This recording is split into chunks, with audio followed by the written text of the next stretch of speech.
Benchmark CPU Panther Lake akhirnya kelihatan. Huawei telah meluncurkan seri Mate 80 dan MatePad dan Mate X7 dan bukti bahwa gaming di Linux lebih baik asal gamenya bisa launch.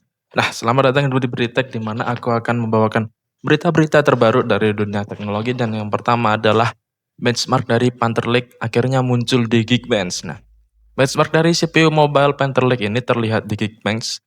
Tepatnya itu si Core Ultra 9386H yang dipakai di laptop Acer Predator. Dan CPU ini punya 16 core dengan konfigurasi 4 P-core, 8 E-core, dan 4 low power core. Nah, CPU ini punya base clock 2,1 GHz dan boost hingga 4,7 GHz. Nah, CPU ini kalau menurut bocoran sebelumnya harusnya bisa sampai 4,9 GHz. Entah karena ini masih belum full power atau emang salah info dari di awalnya. Nah, untuk hasilnya CPU ini bisa menghasilkan skor 2849 untuk single core dan 15.434 untuk multi core-nya. Yang membuatnya sekitar 9% lebih cepat untuk single thread dan 4% lebih cepat dari pendahulunya Core Ultra 9285H. Intel akan mengumumkan secara resmi Core Ultra 300 seri ini di CES pada Januari tahun depan. Nah, selanjutnya kita masih di kubu biru dikabarkan Intel BLLC nanti hanya akan tersedia di CPU mid-range yang unlock atau yang bisa di overclock. Nah, BLLC ini adalah teknologi kayak 3D V-Cache-nya Intel. Jadi dia nambah cache-nya dan ini bisa bantu workload yang butuh akses memori cepat, contohnya kayak gaming kayak gitu. Nah, teknologi ini disiapkan untuk seri Nova Lake yang akan tersedia di desktop dan mobile di akhir tahun depan. Nah, menurut bocoran sebelumnya yang akan dapat ini kan cuma produk dengan jumlah core-nya 8 P-core dan 16 E-core dan 8 P-core plus 12 E-core juga. Nah, sekarang tambah spesifik lagi hanya CPU yang unlock atau yang bisa di overclock yang akan dapat BLLC ini dengan tambahan cache-nya sekitar 104 MB. Dan ini by the way belum termasuk L2 dan L3 cache-nya yang udah ada di core-nya masing-masing. Walaupun ada juga rumor yang katanya Ultra 9-nya juga akan dapat sebanyak 180 MB, tapi itu masih belum terlalu clear. Nah, dengan teknologi ini apakah Intel bisa mengejar ketertinggalannya dengan AMD? Tinggal tunggu aja. Aku berharap masih bisa sih. Soalnya AMD juga butuh kompetisi. Tapi lihat kalau Intel yang ketinggalan beberapa generasi di teknologi ini agak susah juga untuk lihat kalau mereka tiba-tiba bisa ngejar. Nah, setelah itu kalau pengen upgrade atau bikin PC baru dan pengen pakai Linux, ini bisa buat pertimbangan. Karena Gamers Nexus atau Tech Jesus telah merilis benchmark mereka pakai Linux di distro Bazzite. Nah, singkatnya untuk benchmarknya ini GPU AMD itu lebih konsisten di Linux dibandingkan dengan Nvidia. Di Black Myth Wukong 1080p RTX 5090 cuma dapat 114,8 fps tapi banyak frame pacing isunya. Jadi frame rate-nya lompat kayak gitu, nggak konsisten. Sedangkan 9070 XT punya AMD mendapatkan 105,2 fps, nggak jauh dari 5090 walaupun harganya jauh lebih murah. Dan juga lebih stabil, jadi lebih enak buat dilihat gitu. Dan juga kasus yang paling parah adalah di Starfield di mana 9070 XT ini menjadi yang tercepat, bahkan lebih cepat dari 5090 yang jauh lebih mahal. Dan 5090 ini cuma lebih cepat dikit dari bawahnya si 9070. Nah, kelemahan Nvidia ini mungkin kan dikarenakan mereka kan hanya baru ini punya driver open source. Sebelumnya mereka pakai driver Nvidia sendiri yang proprietary. Sedangkan AMD udah amat punya driver open source kayak gini. Jadi Nvidia termasuk ketinggalan cukup jauh dalam drivernya untuk di Linux. Dan perlu diingat di Linux juga masih banyak masalah untuk gaming seperti gamenya pakai anti-cheat. Mungkin nggak mau, ya kebanyakan nggak mau launch sama sekali. Dan ada juga fitur yang kayak hilang kalau waktu ke Linux. Tapi kalau mau lihat lebih lengkapnya bisa cek videonya langsung di link di deskripsi. Nah, tadi kita bahas si desktop dan semacamnya, kita ke sektor HP dan tab dan semacamnya. Nah, Huawei kemarin ngelakuin launch event-nya di Cina di mana Mereka meluncurkan seri Mate 80 dan MatePad Edge, habis itu Mate X7 juga.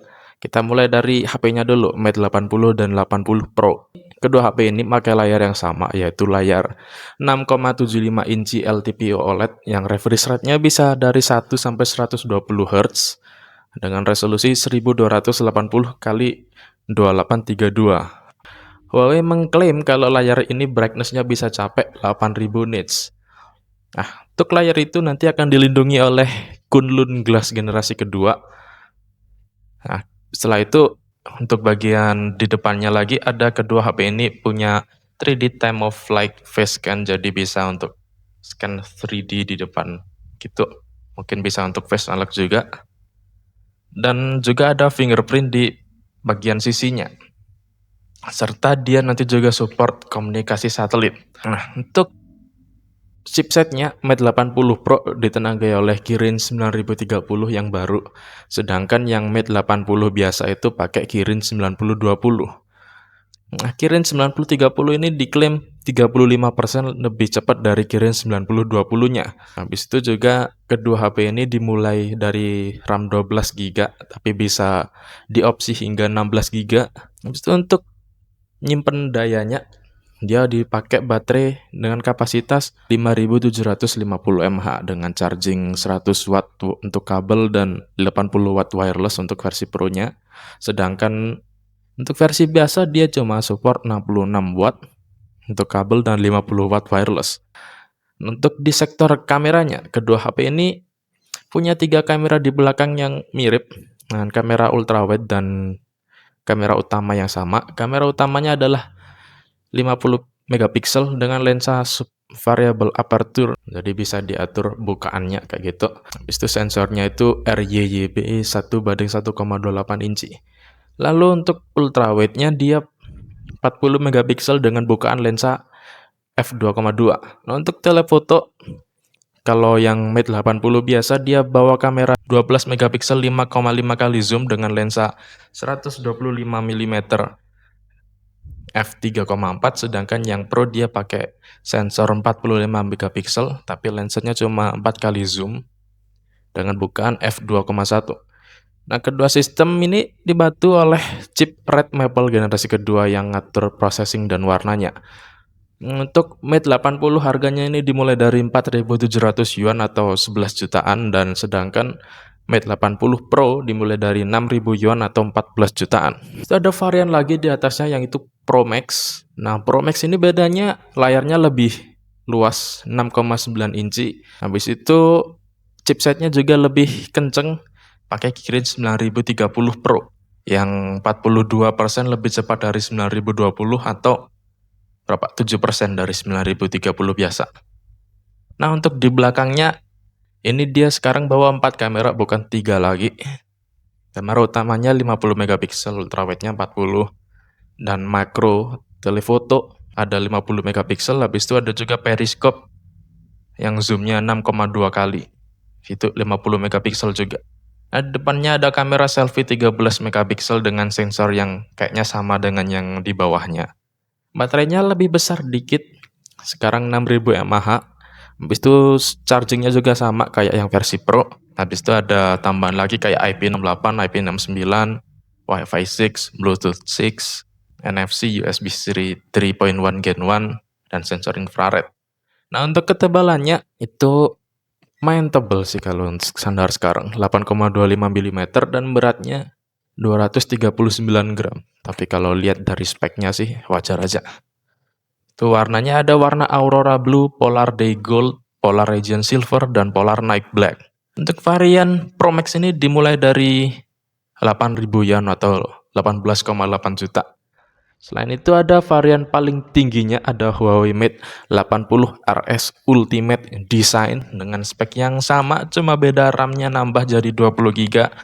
Habis itu frame-nya itu sekarang jadi titanium dan kacanya Kunlun Gen 3. Untuk tebalnya sih masih sama, tapi beratnya naik dikit jadi 249 gram. Nah, untuk ini dia jauh lebih mahal. Sekarang 13.000 yuan atau 30,5 juta. Untuk formatnya lebih besar lagi dan bukan HP. Nah, setelah itu mereka juga rilis untuk format yang lebih besar lagi. Ada Huawei Mate X7. HP ini adalah HP lipat Huawei. Nah, jadi HP ini lebih tipis dari pendahulunya, sekarang cuma 4,5 ml waktu dibuka dan 9,5 ml saat dilipat. Dan beratnya lebih ringan, 4 gram. HP ini juga sekarang punya IP rating IP58 dan IP59 yang bisa bikin lebih tahan debu sama air. Untuk layarnya, layar covernya itu 6,49 inci. Habis itu layar utamanya 8 inci. Keduanya masih pakai LTPO, refresh rate-nya 1-120 Hz. Habis itu HP ini ditenagai oleh 9030 Pro. RAM-nya juga 12 atau 16 GB dan storage-nya bisa sampai 1 tera. Nah, untuk kameranya dia pakai 3 kamera. Yang di belakang ada kamera utama 50 megapiksel, kamera telefoto 3 kali zoom 50 megapiksel, ultra wide 40 megapiksel, dan untuk selfie ada kamera 8 megapiksel. Untuk harganya Mate X7 ini dibanderol dengan harga 13.000 yuan atau 30 juta. Nah, sekarang kita ke yang lebih besar lagi. Dan ini udah bukan HP lagi, ini masuknya ke tab. Jadi Huawei kemarin juga mengumumkan Huawei MatePad Edge yang ditargetkan akan menjadi tablet pengganti laptop. Nah, tablet ini punya sasis unibody aluminium dengan ketebalan 6,85 mm dan beratnya 789 gram. Untuk layarnya ia bawa 14,2 inci dengan panel OLED resolusi 3120 x 2080 dan refresh rate 120 Hz. Untuk brightness-nya dia sampai 1000 nit doang. Tapi wajar kalau ukurannya jauh lebih gede. Layar tersebut juga mendukung stylus pakai Huawei M Pencil Pro. Nah, di tablet ini juga ada engsel built-in yang bisa disesuaikan hingga 175 derajat. Jadi lebih enak buat ngatur posisinya waktu mau gambar atau mau ngetik semacamnya kayak gitu. Nah, untuk chipsetnya ini ditenagai oleh Kirin X90 atau X90A yang mempunyai performa itu sampai kayak M5 punya Apple. Jadi bisa bersaing dengan iPad Pro. Tapi ini dapat dikonfigurasi hingga RAM 32 GB dan penyimpanannya ia bisa sampai 2 tera. Bisa juga dikasih liquid cooling dan dual vapor chamber. Kalau mau dipilih opsinya biar lebih adem. Nah, MatePad Edge ini baterainya 12.900 mAh, habis itu chargingnya bisa sampai 140 watt pakai Type-C. Dan di belakangnya di tab ini ada kamera 50 megapiksel dan kamera ultrawide 8 megapiksel. Sedangkan di depan ada kamera selfie-nya 32 megapiksel. Ada juga aksesoris dan kayak pensil juga tadi. Nah, untuk portnya karena ini cuma tablet, jadi cuma ada satu port USB 3.1 Gen 1. Aku harap seenggaknya minimal ada headphone jack lah. Kayak nanggung banget gitu. Kalau cuma satu. Untuk MatePad Edge ini dijual mulai dari 6.000 yuan doang. Untuk varian 16256 atau sekitar 14 juta. Jadi itu aja untuk hari ini. Like kalau Anda suka, subscribe. Untuk terus ikut update-nya, source-nya nanti akan ada di deskripsi di bawah. Sampai jumpa lagi. Bye-bye.